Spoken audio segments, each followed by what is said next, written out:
Hello students, welcome to CEC Paris Academy. This side of Purban Nandi. Today's date is 11th of July 2025. Start with our newspaper analysis. अगर आपको इस analysis का PDF चाहिए तो आप हमारे Telegram channel that is @CEC_Assam को follow कर सकते हैं. So these are the topics that today will be discussing. जैसे कि पहले हम देखेंगे ये बिहार इलेक्शंस रिलेटेड है. बिहार इलेक्शन रिलेटेड है जहाँ पर सुप्रीम कोर्ट ने ये बोला है कि आधार EPIC राशन कार्ड को एज अ प्रूफ लेने के लिए. Next is youth empowerment. Third one is population decline. ये दोनों टॉपिक आज का जो डेट है today is world population day. तो आज वर्ल्ड पॉपुलेशन डे के ऊपर बहुत से आर्टिकल्स आज न्यूज़पेपर्स में आए हैं, द हिंदू, इंडियन एक्सप्रेस. तो उन आर्टिकल्स में से 2 एडिटोरियल आर्टिकल्स हमने आज डिस्कस किया. हम S400 MRO फैसिलिटी जो इंडिया में सेटअप होने वाला है उसके लिए जो राय दिए गए हैं बाय द गवर्नमेंट वो हम डिस्कस करेंगे. उसके बाद NITI Aayog has recommended the science and technology funding in India and we will know the news about the to be constructed Brahmaputra tunnel. Okay, the first news about the Supreme Court's judgment on to consider Aadhaar EPIC मतलब जो voter ID जो है और ration card को as a identity proof लेने के लिए. ठीक है. सो इसमें से एक प्रोबेबल क्वेश्चंस हमने निकाला है, जैसे discuss the significance of identity documents such as Aadhaar EPIC ration card in the context of electoral roll revision in India. How can the election commission ensure inclusivity and legality while verifying voter identity. Alright. So ये है आज का ये news का cutout. आप यहाँ से देख सकते हैं. ये द हिंदू के पेज नंबर 1 पे ही आपको मिल जाएगा. So, what is the context about? The context is Supreme Court, after hearing various petitions on special intensive revision of electoral rules in Bihar. जो बिहार में जो इलेक्शंस होने वाले हैं उसके पहले बिहार ने ये डिसाइड किया है उनके जो एग्जिस्टिंग इलेक्टोरल रूल्स है उनमें एक स्पेशल इंटेंसिव बहुत ही ज़्यादा गंभीर रिवीजन किए जाएंगे. तो उसी पिटिशंस में सुप्रीम कोर्ट ने ये डायरेक्शन दिया है इलेक्शन कमीशन को कि आधार को इलेक्टोरल फोटो आइडेंटिटी कार्ड जो कि वोटर आईडी या फिर EPIC है और राशन कार्ड को वैलिड डॉक्यूमेंट माना जाए for voter verification. And in the case of fundamental questions about citizenship, the voter identity, disenfranchisement and powers of the EC. ठीक है. तो यहाँ पर ये करने से एक केस रेस होता है क्या about the fundamental questions about citizenship, voter identity and disenfranchisement and the powers of the EC. तो इसमें हम ये सब देखेंगे.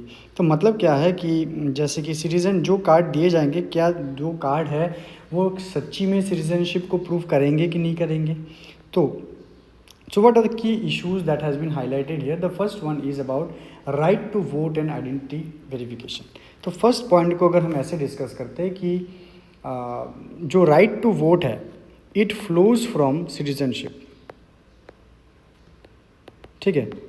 तो ये यहाँ पर इशू देखिए, अगर EPIC जो कि वोटर कार्ड है उसको सिटीजनशिप का प्रमाण माना जाए, पर जो वोटर कार्ड है वो खुद सिटीजनशिप प्रूफ होने के बाद बनता है. सिटीजनशिप से वोटर कार्ड बनता है और यहाँ पर सुप्रीम कोर्ट का ये जो जजमेंट है उससे ये वोटर कार्ड अगर हो तो वो सिटीज़न है. तो ये एक पहला क्वेश्चन है. उसके बाद जो आइडेंटिटी डॉक्यूमेंट्स होगा they have to prove who you are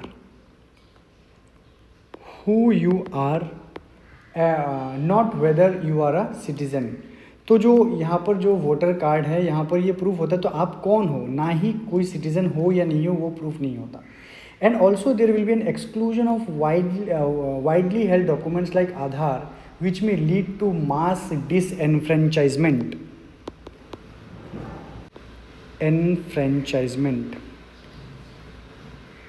इसका मतलब क्या है?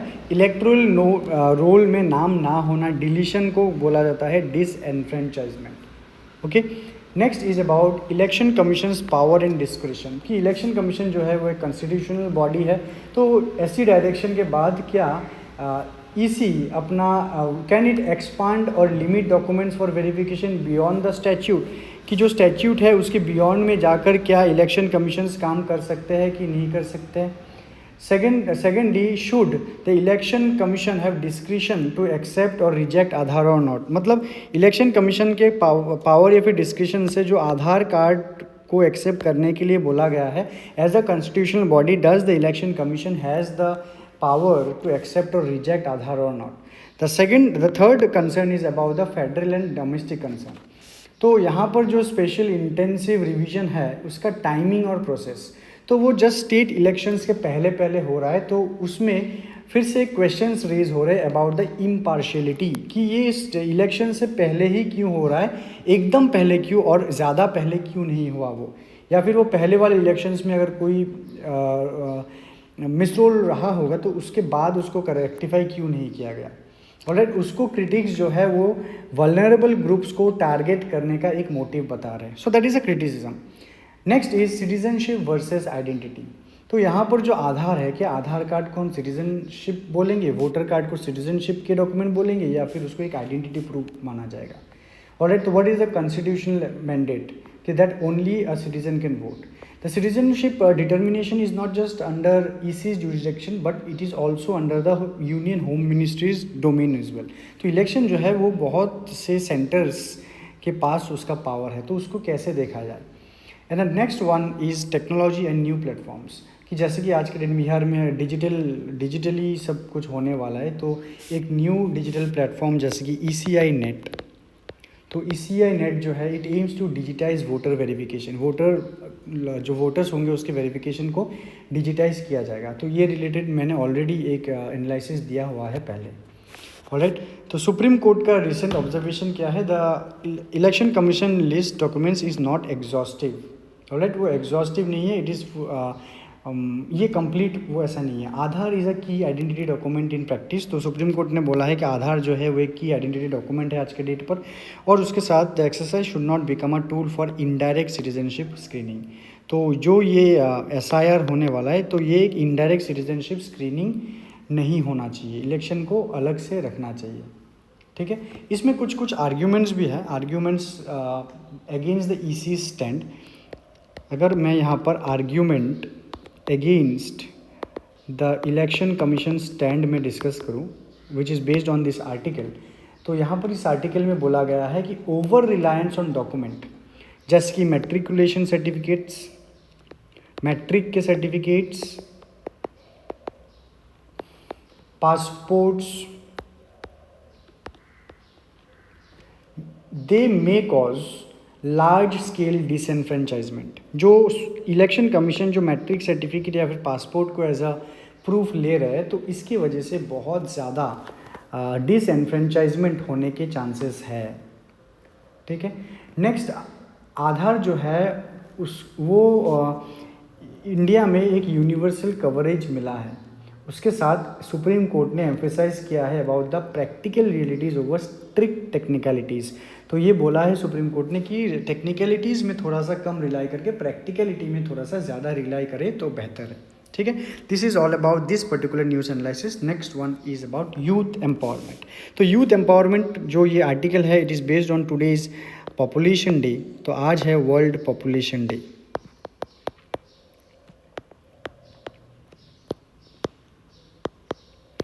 तो आज का जो एडिटोरियल है it title as adding India's progress with choice, control and capital.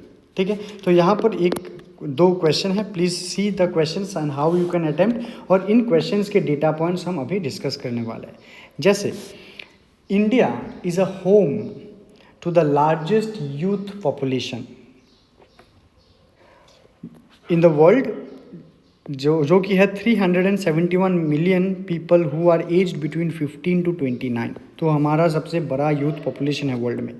Okay, next in 1994 the international conference on population and development ICPD it had made a promise to ensure reproductive rights, informed choices and freedom from coercion, which remains partially unfulfilled, especially for vulnerable groups like young women and adolescents। तो इस चीज़ के ऊपर आज news है।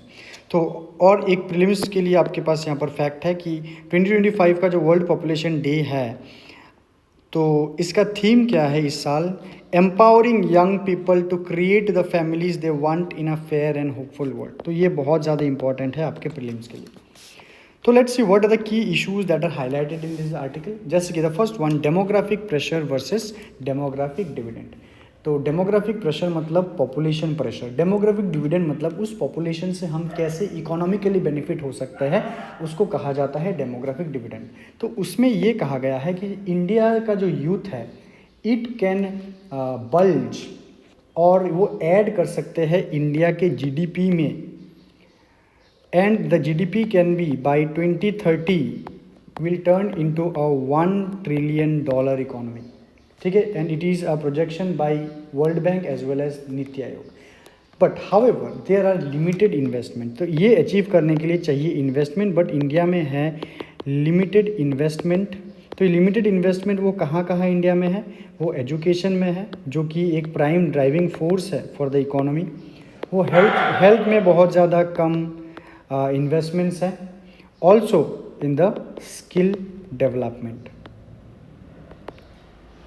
तो वो अभी ये इन्वेस्टमेंट अगर लिमिटेड है तो वो एक एडवांटेज के जगह पर एक लाइबिलिटी में ट्रांसफ़र हो सकता है, कन्वर्ट हो सकता है। Next one is persistent social barrier. जैसे कि अभी भी इंडिया प्रोग्रेस कर चुका है, फिर भी इंडिया में अभी चाइल्ड मैरिज का अगर हम परसेंटेज देखें तो इट इज़ स्टिल एट 23.3%, जो कि बहुत ही ज़्यादा है। और टीनेज चाइल्ड बियरिंग बोले तो वो 7% इंडिया में टीनेज चाइल्ड बियरिंग है।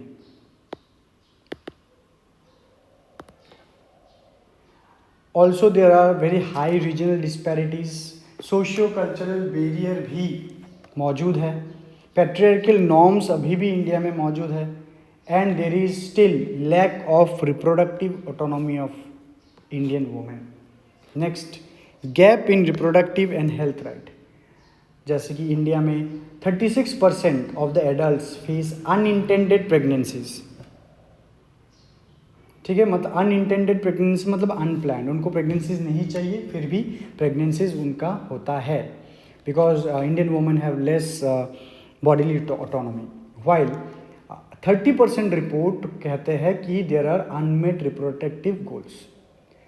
कुछ इकोनॉमिक डिसएम्पावरमेंट में क्या हम बोल सकते हैं यहाँ पर, जैसे कि female labour force participation rate है FLFP, वो इंडिया में बहुत ही ज़्यादा कम है, विच इज़ बिलो 25%। अगर आप चाइना को कंपेयर करें, चाइना को अगर कंपेयर करें now it is more than 50% FLFP। तो इंडिया में अगर 100 लोग काम करें उसमें से सिर्फ 25 या उससे कम वुमेन काम कर रहे हैं। ठीक है, पर कुछ कुछ पॉजिटिव इंटरवेंशन ज़रूर हुए हैं, जैसे कि Beti Bachao Beti Padhao, national adolescent health programme जो कि चाइल्ड मैरिज और एडोलेसेंट फर्टिलिटी में कंट्रीब्यूट कर रहे, बेहतर बना रहे। फिर है प्रोजेक्ट उड़ान, उसमें देखा गया है अराउंड 30,000 चाइल्ड मैरिजेस को रोका गया है इन इंडिया, और 15,000 टीनेज प्रेगनेंसीज को भी रोका गया है by giving girls secondary education. फिर उड़ीसा में एक वुमेन प्रोग्राम है जिसका नाम है आद्विका प्रोग्राम, विच एम्पावर्ड एडोलेसेंट, और 11,000 विलेजेस को चाइल्ड मैरिज फ्री डिक्लेयर कर दिया गया है। Next one is about project मंजिल, which plays a skilling and placing of 16,000 young women in dignified employment।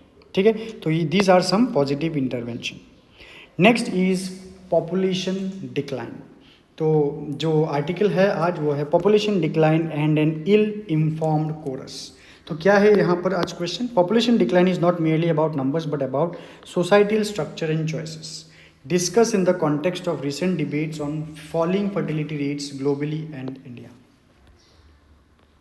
सो पहले हम ये डिस्कशन से पहले हम देखेंगे थोड़े से बेसिक कंसेप्ट्स, जैसे कि फर्टिलिटी रेट का मतलब क्या है कि एक पूरे लाइफ में एक वुमेन उन्होंने अपनी ज़िंदगी में कितने बच्चों को जन्म दिए हैं।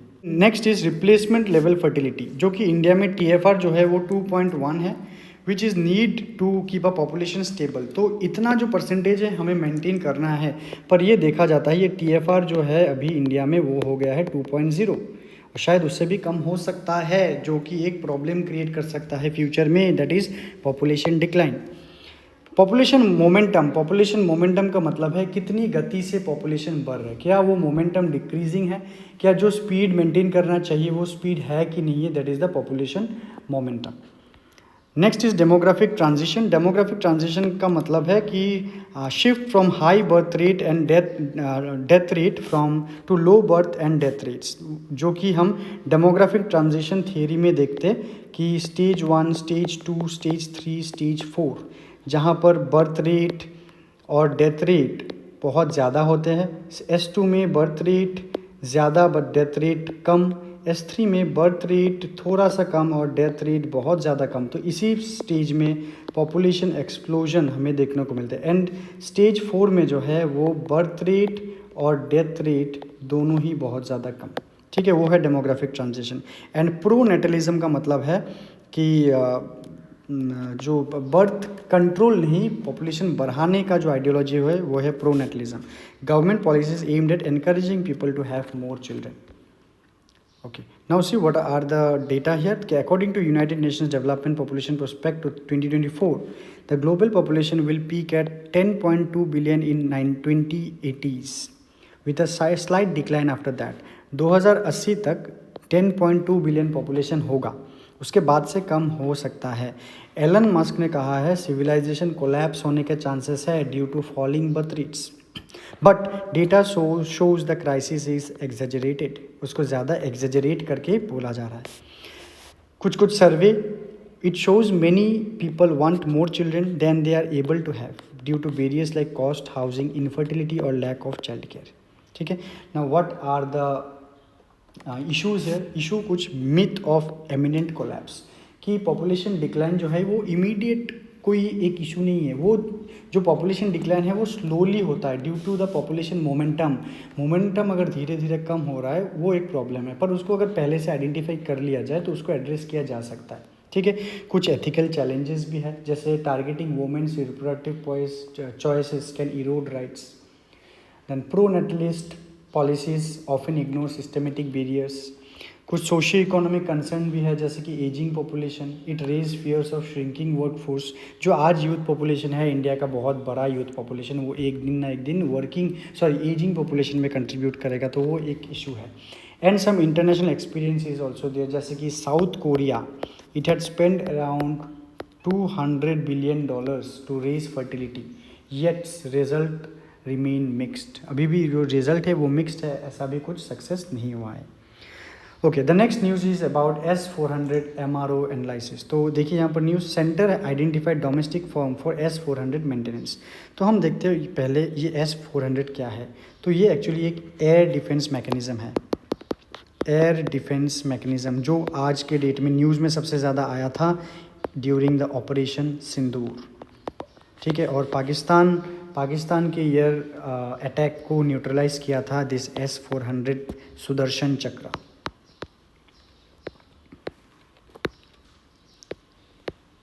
Okay, the S400 Triumph is a long-range surface-to-air missile system developed by Russia's Almaz Ante. It is among the most advanced air defense system globally capable of intercepting aircraft. ठीक है, तो ये यूज़ हुआ था ड्यूरिंग ऑपरेशन सिंदूर। तो ये news क्या है? न्यूज़ ये है कि इंडिया का डिफेंस मिनिस्ट्री उन्होंने एक डोमेस्टिक फर्म को सिलेक्ट किया है for the maintenance, repair and overhaul of this क्या S400। तो ये यहाँ पर आप S400 का पिक्चर देख सकते हो। तो अभी इसका सिग्निफिकेंस क्या है? तो इसमें अगर डोमेस्टिक फैसिलिटी को अगर यहाँ पर क्या कहते हैं सिलेक्ट किया गया है, then what is the significance of it? The significance is strategic autonomy, कि इंडिया अपना जो अभी इंडिया ने जो परचेज़ किया है रशिया से, उसका मेंटेनेंस इंडिया खुद कर सकता है। उसके लिए इंडिया को रशियन टेक्निकल सपोर्ट के ऊपर डिपेंडेंट नहीं होना है। So no dependency on Russian tech support. Then supply chain resilience, कि S400 का जो कंटिन्यूटी है वो मेंटेन रहे, ना कि it depend on the international supply chain. International supply chain वो डिसरप्ट हो सकता है ड्यू टू मेनी सैंक्शंस और conflicts. Then it will also boost the make in India initiative. It will strengthen the domestic defence industry capabilities, जहाँ पर जो skilled workforce है जो एडवांस सिस्टम मैकेनिज़म्स के ऊपर काम कर सकते हैं, उसके मेंटेनेंस के ऊपर। एंड नेक्स्ट रशिया और इंडिया का डिफेंस टाइज भी वहाँ पर स्ट्रेंथन ज़रूर होगा, पर वो कंप्लीट करने में कुछ चैलेंजेस भी है, जैसे कि टेक्नोलॉजी ट्रांसफ़र लिमिटेशन, सैंक्शंस के रिस्क, ऑपरेशनल सिक्योरिटी और skill development. Alright, now let's move on to the next news, that is Niti Aayog S&T funding. तो नीति आयोग ने सजेस्ट किया है to reduce core grant support for state S&T bodies. ठीक है, let's see what is the news about, कि background क्या है news का। द बैकग्राउंड इज़ कि state S&T councils were created to decentralise scientific governance. ठीक है, दे फंड रिसर्च प्रोजेक्ट्स, मतलब S&T councils they fund research projects which promote science awareness, support patent filing and help states draft relevant scientific policies. उसके लिए centre ने एक minor portion, जैसे गुजरात को 1.7 करोड़ दिया था of its 200 crore budget from DST, but Kerala को एक भी पैसा नहीं मिला। करंट स्टेटस क्या है, ज़्यादा most scientific research councils their output in India comes from central institution जैसे कि IIT, CSIR, पर ये S&T काउंसिल से ऐसा कुछ आउटपुट नहीं आया है।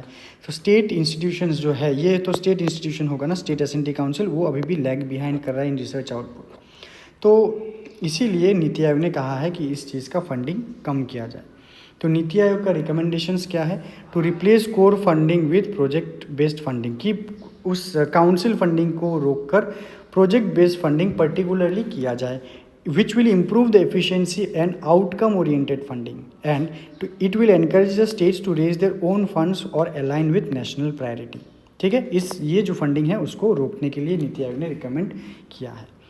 Next is the Brahmaputra tunnel.